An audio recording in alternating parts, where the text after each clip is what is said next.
I was the type of person who allowed the environment to determine how I react or respond to certain things. I walked around with a lot of attitude and a lot of negative energy. Today we're talking about navigating conflicts in the workspace and also in social settings. Number one, it is important to know who you are. What is it that you like? What is it that you don't like? What is it that you can tolerate? And what is it that you cannot tolerate? In that way, you don't react or respond to other people's behaviors. Before I worked on my mental health, I was the type of person who allowed the environment to determine how I react or respond to certain things. There were times where I worked in a team with people where I did not speak to them. If you did not greet me today, that means that I don't have to greet you tomorrow. I walked around with a lot of attitude and a lot of negative energy, all because I allowed the environment to affect the person that I was.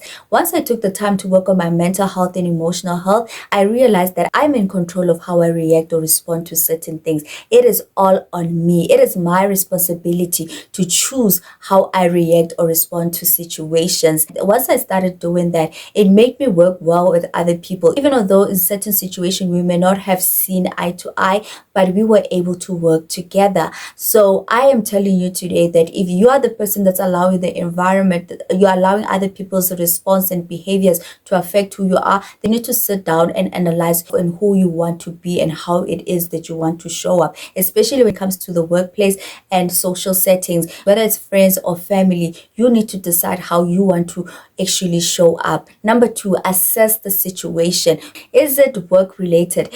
Is it personal? Is there a misunderstanding? Once you assess the situation and ask yourself if there's something wrong that you did, it gives you the opportunity to communicate with that person. Should there be a need for a conversation between you guys, then let that conversation happen. So that whatever misunderstanding that's there, it can dissolve. And also it gives you an understanding of where you stand with this person. Sometimes we work in workspaces where we know that personality wise we do not gel, but when it comes to work we are able to work and speak with each other, and it doesn't go beyond that, and that's fine. Even in social settings where you know that this family member, you really do not gel with them or you really don't like them that much, but it's okay. You see each other, you greet each other, you say 1 or 2, 3 words with each other, and then we move on. But also what's important is that we don't necessarily need to get along all the time. There are people that you just don't gel with, not because you have personal grudges, and you and that person do not gel, and that's okay. Number 3, always be kind. Kill them with kindness. There are people who love to be mean and say mean things to other people. When somebody comes to you with a bad energy, with the